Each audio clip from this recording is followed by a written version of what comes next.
So the first test match between the All Blacks and England is in the history books, but we've still got another game that will be taking place between these two sides, and in this video we will be trying our best to predict what Scott Robertson will be going with in his second All Blacks lineup. Of course, getting the win, a narrow one, 16 points to 15. Were you nervous throughout that game, Tim? I was very nervous in that one. Like I expected more from the All Blacks, but actually I was very surprised at what kind of England pulled off. So you have to give them credit. Like they were really good in that game, and yeah, they kept the game close. Again, the All Blacks had moments in there where they could have extended the lead, through I guess missed penalty kicks or through kind of like other opportunities for getting tries. But I think overall, the scoreline kind of reflects what the game was, kind of how intense the game was, and just how close the sides are really. So yeah, looking forward towards the second test. And throughout that first match, England's forward pack, I feel like, was definitely a talking point in terms of where England did have that bit of an advantage. So I guess the big question mark is what changes will Scott Robertson bring to his forward pack, if any, throughout this second test match going to be taking place at Eden Park. It's going to be an epic one, and if it's anything like the first, little decisions could make the difference. So for those decisions, Tim, front row, who have you gone with at 1, 2, and 3? Yes, for number one, I have gone with the likes of Ethan de Groot. I have stuck with him. I thought he was pretty good throughout that game for the All Blacks. Again, he was pretty good actually in getting the first scrum, I think, in terms of that first penalty. So that's a key kind of indicator, kind of the reason why I've set him. Number two, I have stuck with Cody Taylor. I think he's just solid for. I mean, you can't really put him down for anything. And I think he had a decent game. I don't think there was anything much that I was like overwhelmed with, but also nothing that kind of like won against him. So I think he just did his job.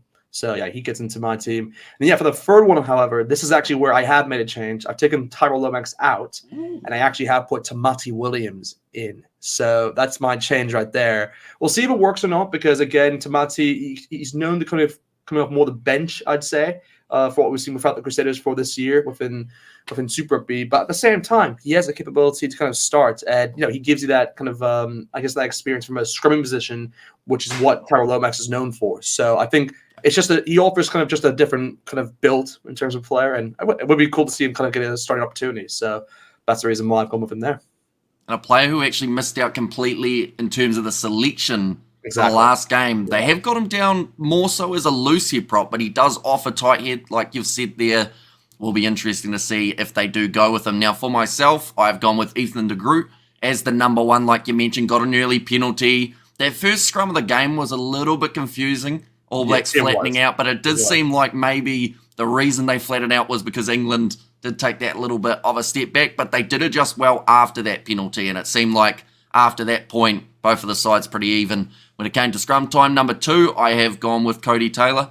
Just like yourself, I was a little bit tempted to put a Safa more in the side just to bring a bit more physicality to the four-pack of the All Blacks, something that Ben Earl did absolutely phenomenally throughout the 80 minutes up against the All Blacks. He was just everywhere, getting into those breakdowns. Underhill and Atoje also doing just that. Number three, I've decided to stick with Tyrell Lomax. Now, I feel like Fletcher Null could actually be a decent shot at getting to start in this contest.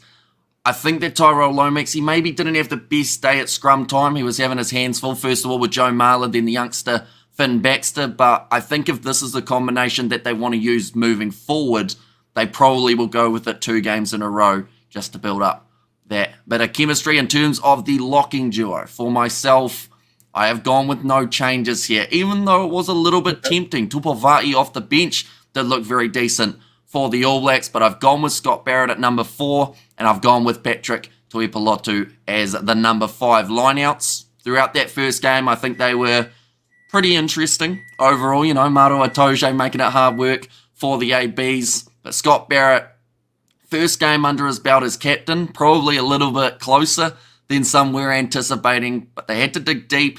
And Tuipulotu, of course, some of those runs that he still is having, continuing that form from his Super Rugby Pacific season. So hopefully we see more from him throughout the second test match. Yeah, no, couldn't agree more. I have gone with the exact same two as you, as with Scott Barrett and Tuipulotu. I just think both of them were pretty good, I think, within that game. You are right in saying that Tupovai, I think he definitely brought an impact off that bench.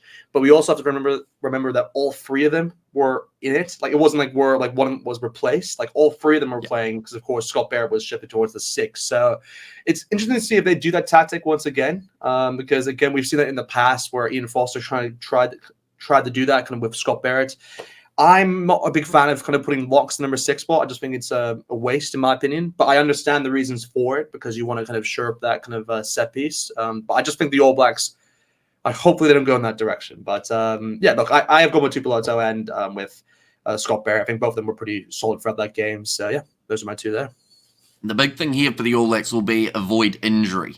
Because, of course, it's not just Fiji that they've got around the corner. In just over a month, we have got the Rugby Championship that will be starting up. Some big games. Straight from the bat, I think New Zealand have got Argentina in the get-go. They didn't quite have the performance up against the French that we did expect from Los Pumas, but they will be rearing to go, and New Zealand do not want to be a lock short, definitely when you've only picked 3 in the initial squad. Of course, there's a couple more training with them, such as Sam Derry, but you still want that experience out there. Of course, a Blues boy, which is why you did the fist bump. But speaking of Blues, how many have you got in your loose forward trio? I assume you can only really have one. Is Dalton the only Blues man that we've got here? I was going to say, I think an option. Yeah. I don't know why you have to keep reminding me. Like, yes, where's Austin Tutu, Tim? Where's your boy? He's the only one there. He's the only one there. But yes, I have gone with him. But in terms of number 6, however, this is actually where I've made a change. This is the only change I've actually made in terms of that loose forward trio. I've actually taken Samipini Finau out, and I've put an Ethan Blackadder in. I just think Finau was he's there. Yes, he's probably the most physical guy there is in terms of that 6, and he is a 6 by default. And he's also there because he offers you that kind of line-out ability. But at the end of the day, I don't think he did enough to justify, I guess, helping from a set-piece standpoint. And also, I think you can have a player like Ethan Blackadder who can also help out from line-outs, and it'd just be interesting to see him get a go as well in that position. And again, I know Razor, is familiar with him, so there's that kind of relationship there anyway in terms of knowing how kind of good he can kind of impact a game when he starts. So that's the reason why I've gone with him. I'm at number 6. 7, you got to go with Delta Papali. Again, he's a player who I'll be honest, he didn't shine in this game at all. He wasn't he just had a decent performance throughout. He didn't have moments in this game where I was like, oh, he did pretty well. But at the same time, it's Delta Papali. I mean, I don't think there's a better option really that's 7 at the moment, unless they want to shift, Ethan Blackadder there or Luke Jacobson. But I just think Papali is the best 7 kind of the All Blacks have in terms of who's going to play in that position. So I'll go with him. And then, you got to go with Artie at the number 8. I mean, again, yes, you can put Artie at the number 7, guys, before you can put Artie there if you want to, but he's the number 8. That's what, Razor wants now, and he is the number 8. So that's the reason why I've gone with him there. And yeah, man, he had a great game. He had a great game for the All Blacks. He won key balls within the relieved the pressure really for them. So it was good from his standpoint. And in terms of the whole 4-pack, it was always going to be that Savia versus Earl battle, wasn't it? Everyone was looking forward to. Earl was everywhere. Savia was better. I honestly think Earl was better than Savia. I would say yes. Yeah. And honestly, if you look at the 6 and the 7, Chandler Cunningham himself, I would say played better than Samipini Finau. He was the man of the match. I honestly think he was the man of the match in this game, but I was so surprised he got taken off early, for Kerr. I said, what are they doing? This guy's been sincere. He's broken the line so many times for the English, but yes, there must have been something there or a tactic they recognized. I mean, but man, he was excellent. He was really good. And then that number 7 jersey, I would also say that Sam Underhill was actually better than Papali'i throughout this game as well in terms of his work rate and also in terms of just making his way around the park. He seemed to be in every place that they did need him. So for myself, I have also made a change. At number 6, I have taken Samipini Finau out. But this is where I've gone with Luke Jacobson. So a little bit of an interesting one there. Fair. I got a little bit of stick for saying Jacobson could possibly come on as the number 6 on our live stream. Someone said that he's not a 6, but he has played a bit of blindside throughout his career. He's got the offer of 6, 7, and 8. Nice bit of versatility for him. Yes, he's a bit of a penalty magnet at times, but honestly, something that the All Blacks lacked in that first game up against England. Now, of course, they still won, and that is pretty much mission number 1 is get yourself the victory, but something that they'll look back at and say we didn't do enough was be physical in the breakdowns. Maro Itoje was just able to get into any breakdown he wanted, and no one was cleaning him out. So I feel like that's where you need someone like a Luke Jacobson or, like you said, Ethan Blackadder, someone who's going to get to those breakdowns and try and keep that ball in position for the All Blacks, because I don't think they were doing it enough in that first test match. Dalton Papali'i, like you said, he had a decent performance, didn't really light the world on fire. He made his tackles. He honestly didn't really go into many breakdowns, I didn't see. I'm going to have to watch the game a few more times, I think, because at this stage, I only have watched it once. But I can't think of many times, compared to the Blues, when you see him over the ball, at least jackling to try and get the possession back. I can't think of when he was doing that too much in the game up against England. And then Ardie Savia. I'd love to see Wallace Satiti at some stage, but I just don't think this is the right time to chuck him in the deep end at number 8 in a contest like this, when the All Blacks have the possibility. It would be, but are they going to do it? Or do they go with him in the starting lineup up against the Fijians? I feel like that is more than likely we will see Wallace Satiti get the big chance. But now we move on to the 9 and 10 combination. We did see a little bit of an injury for TJ Perenara, and the time of recording, I don't think we've got a full update in terms of what the injury extent is. Razor seemed to think he was all right, but he's going for scans, I believe, today when we are filming this video. So just precautionary, I have taken him out of the starting lineup, and I have gone with Finlay Christie. Now, I know you're fond of Finlay, but something that the All Blacks need to do. I can't believe his name came out of your mouth for the start. I'm so surprised. Normally he's not even in my squad, is he? But they need to not kick the ball away aimlessly, Tim. Like, box kicks are great. Good. Are you kidding? Mate, his kick all the way up in the air, and then Severy's like banned the guy. It was like the best thing in the game. Banned the guy. I don't think I've ever heard that. He just shoved him over. He was like, get out of the way, man. Like, take all that ball right there. But as a whole, for throughout the game, including TJ Perenara's kicks, any time that they were kicking it down towards the English 22, there just wasn't anyone chasing for a majority of the time. The kicks got better in the second half. They did make that adjustment. But as a whole, it just seemed like they didn't really kick the ball to retain it, or at least contest for it. It was just more of a, here you go, England, you run at us. And Marcus Smith was saying, thank you very much. Yeah.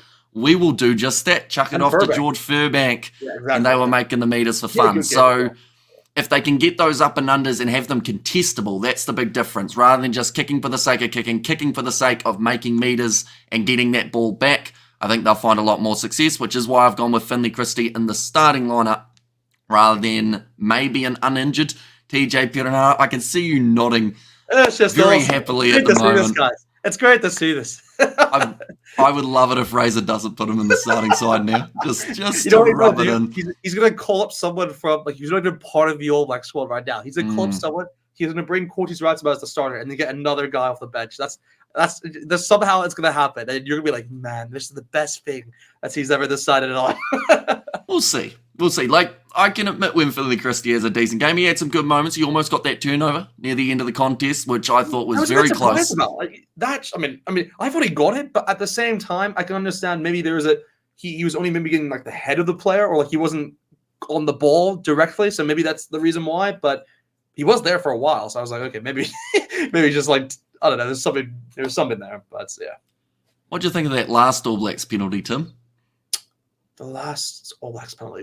Which one? The one that they won to then kick the ball into touch and win the game. Oh yeah, jeez, that was a questionable one, I will say, because there was a guy in between them, right? Like when there was like, wasn't there like a guy? Maybe this is the Safford game I'm thinking about, but there was a guy in between, like. I think it was who won it actually. It was Vai, right? Vai, but Papali'i, I think, also was in there, wasn't he? Exactly. This is what I was a bit confused about, because I thought that's obstruction in terms of allowing the player to get the ball in, or get the ball out. I mean, so it was a big call that, but I guess he did come in. I mean, Vai did come in early. He came in directly from the middle, so there was no problem from his position. So yeah, I mean, I have no problems with it. I'm just a bit surprised that there was no like mention of it really within like the commentary, or even just after the game, really. But hey, what can you do? This is what it is, isn't it? But I think overall, like, it was a decent flowing game. It seemed like the first 30 or so minutes flew by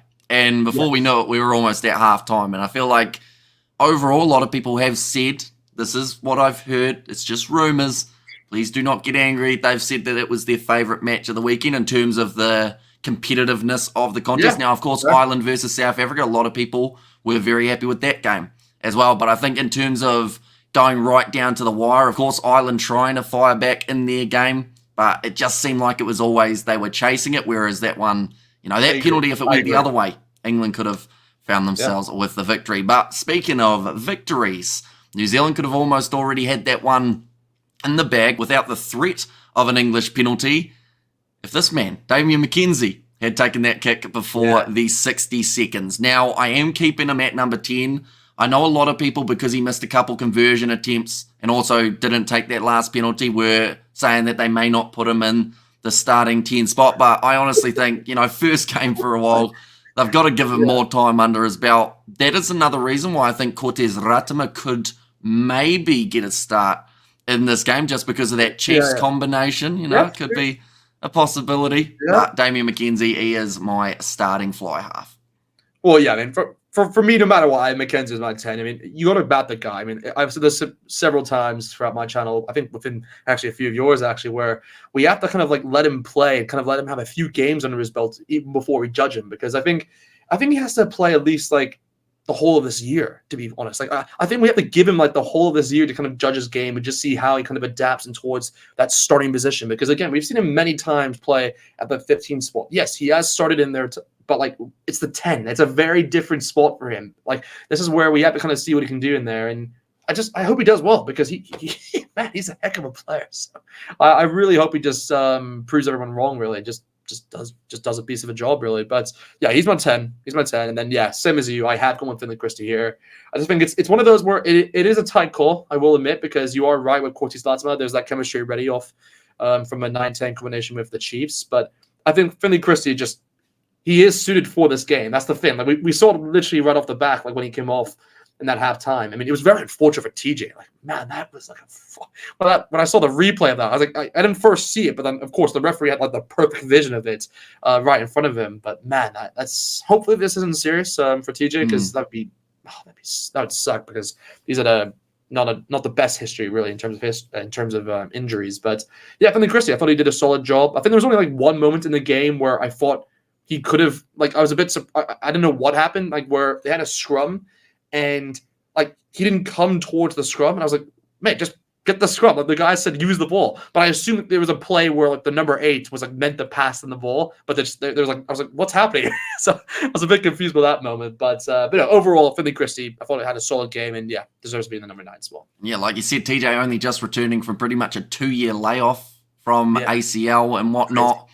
Came back playing extremely well for the Hurricanes when Roygaard ended up with his injury. So we've got quite a few injuries at the moment in terms of that halfback jersey. If TJ's out for the Rugby Championship, just a very quick answer from yourself here before we move on to the rest of the backs.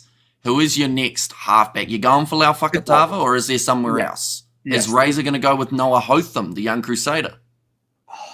Now you say it, it's actually what may actually happen. With George Bell. But I would be like, I mean, you know me. I love Fakatava's game. I just love his game in terms of what he brings as an X factor in that position. So he's exactly what Cameron Roygaard does in terms of try scoring, but in terms of try assisting. Like, he's that good in terms of finding that kind of that extra pass. So that's what I like about his game. So I'd love him to be within the Rugby Championship squad. But again, we'll have to wait and see, because this is all just hypothetical in terms of when we find out about TJ's scenario. But will be cool. And they're allowed a couple extra players, of course, for that Rugby Championship. Or they will probably extend their squad to about 38, I would say, just to have that bit more injury cover. But now moving on to the midfield. 12 and 13, of course, they went with Geordie Barrett and Rico Ioane. I'll be honest, I don't think either man really played a outstanding performance. I agree. So does that mean that you've made some changes? I haven't. I'd love to say like yes, but like in this case, I think this is one of the few areas of the pitch where I've actually just said keep it the same in terms of the duo. I just think Geordie Barrett and Rico, like, they know each other through and through in terms of what their capabilities and just how they play. And I think you are right. I think within that game against England, they weren't like the brightest, but at the same time, they just bring you so much experience in that sport. And yes, you can bring Anthony Brown if you want to, but I think for this game, we need more attacking flair in this. And I just think Reiko gives you that in terms of what he offers. But again, you could add Billy Proctor in there, and that would be I would have minded to see Billy Proctor, but will he do it? I just don't know. That's the move I would do, by the way, in this scenario. Like, I would bring Billy Proctor in ahead of Reiko if you wanted to try, like, kind of do a bolter right there. But Reza do it?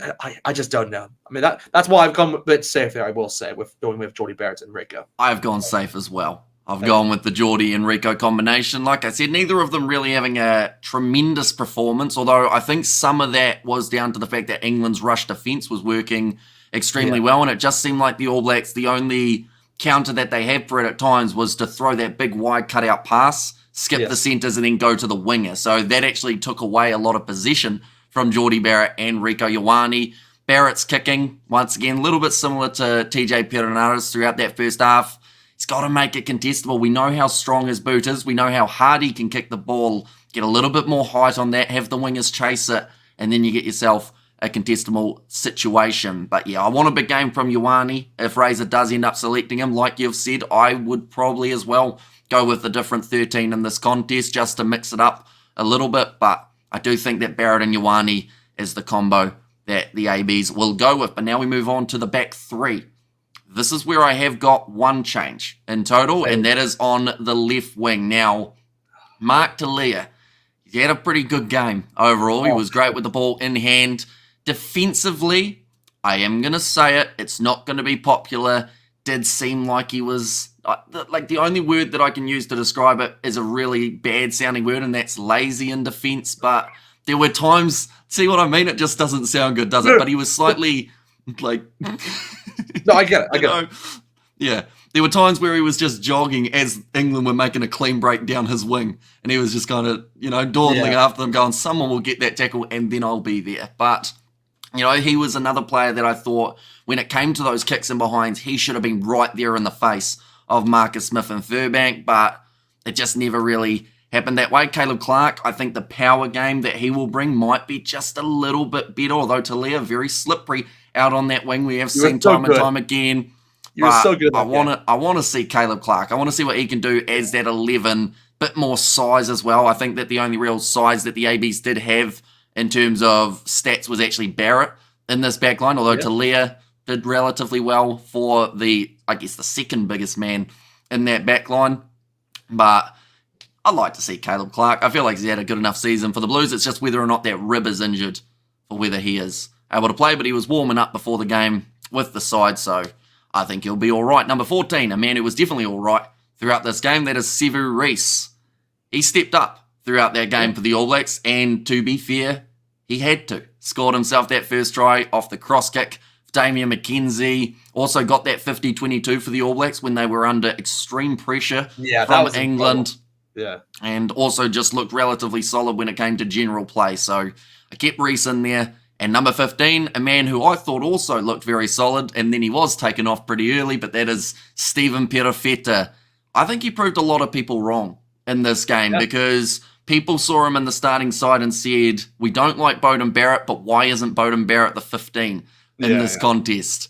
But I think Stephen Perofeta, that nice, beautiful run, breaking through the line, he came off the field maybe a little bit earlier than I would have liked to see, but I think that was almost a little bit of a predetermined plan from the All Blacks that was when the sub was going to take place, but I'd give him another crack. I think he was very strong throughout this contest.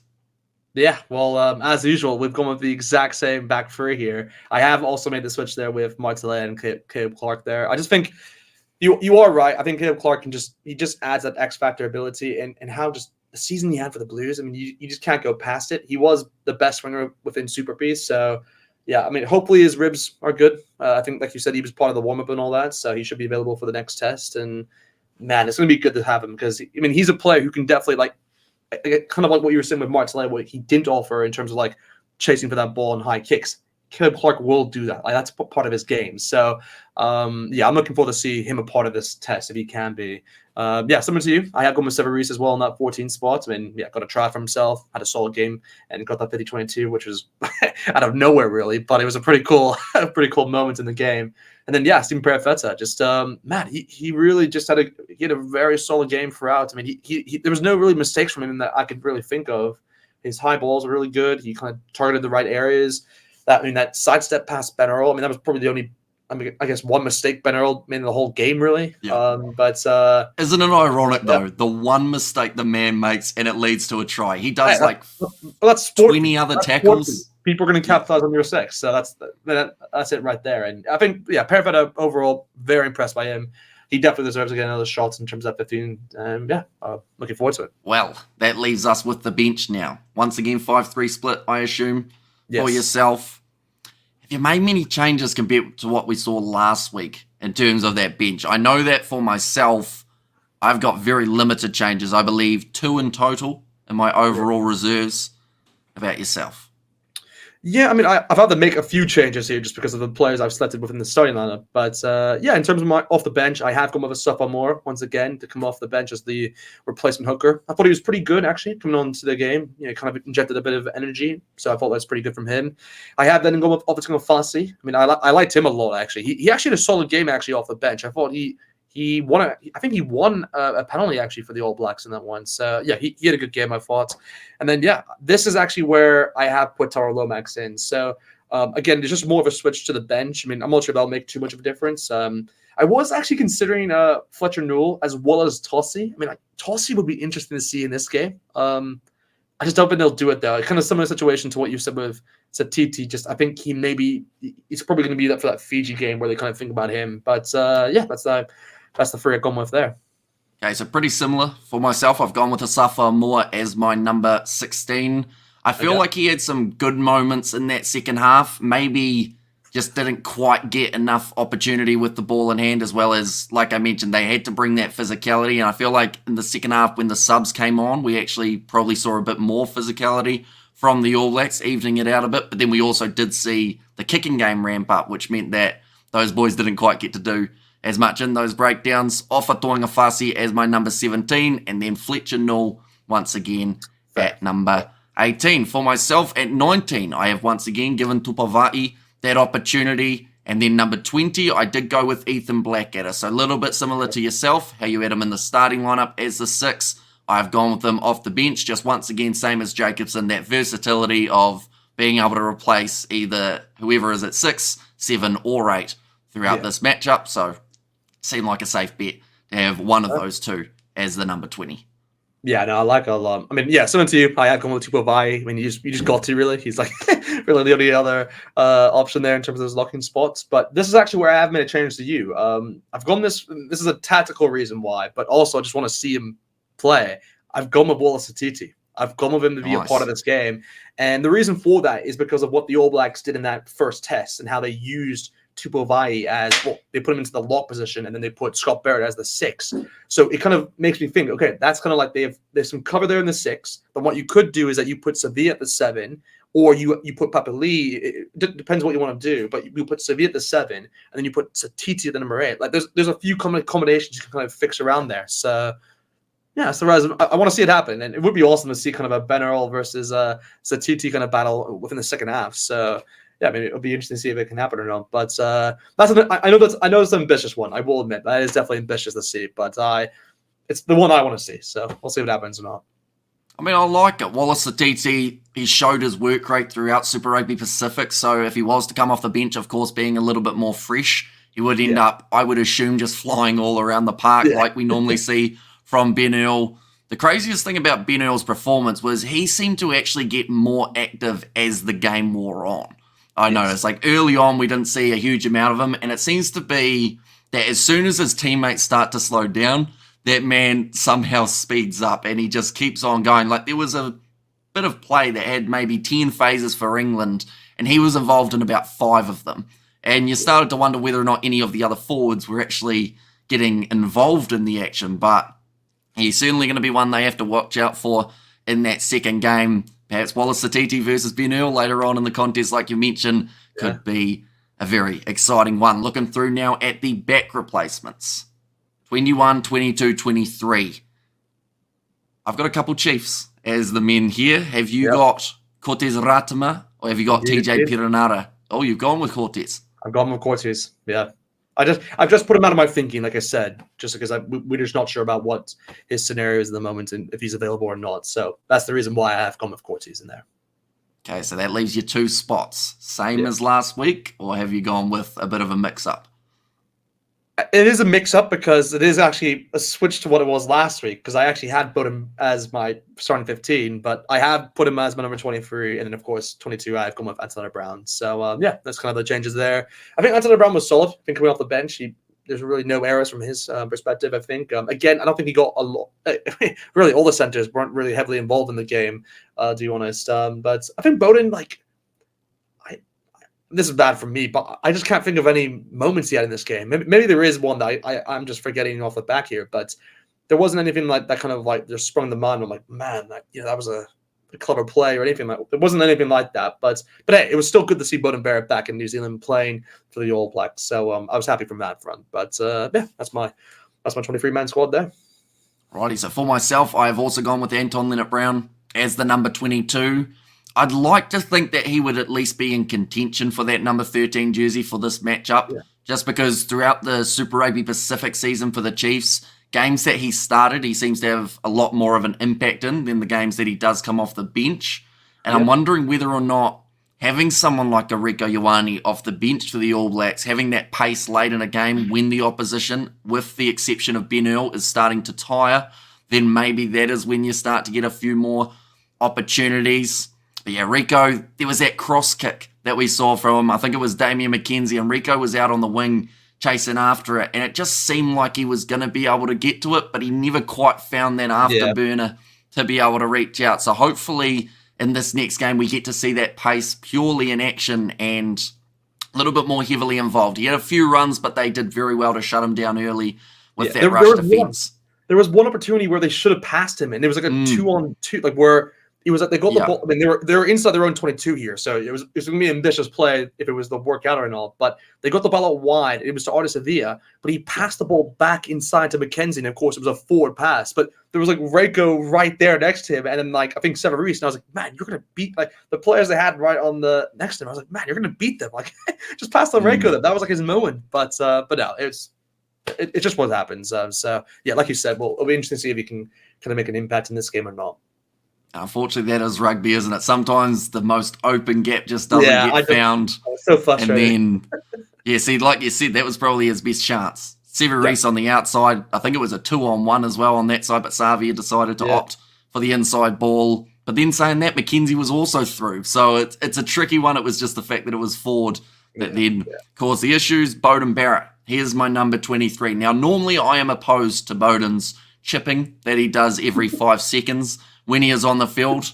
But I think up against England, that rush defence, there might be a little bit of a gap there that he might be able to chip the ball into. Now, we did see one Barrett chasing a ball. That was Scott Barrett. I have no idea how that happened for a McKenzie chip and chase. Yeah. And of all the Barretts you want chasing, like, don't get me wrong, Scott has a bit of pace, but he doesn't quite have the pace of the other two. So maybe Bowden off the bench, that little chip in behind could be quite handy for the All Blacks later on in the game. But 23 men will be selected for this game up against England. It has taken place at Eden Park, 7:05 p.m. kickoff on Saturday night. Like we mentioned, it's going to be a great one. The All Blacks 1-0 up in the series. This is to either draw or win the series, depending on how this result goes. But we do thank you all very much for tuning in. If you did enjoy, be sure to leave a like and subscribe. Be sure to also check out Rugbyitch's YouTube channel. His link will be in the comments down below, and also let us know your starting 15 for the All Blacks alongside the reserves.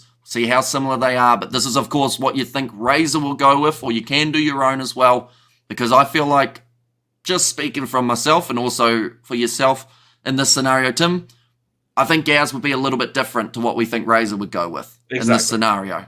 Yes. We might even have a video based around that in the future as well. But thank you all very much for tuning in, and we will see you all for the next one.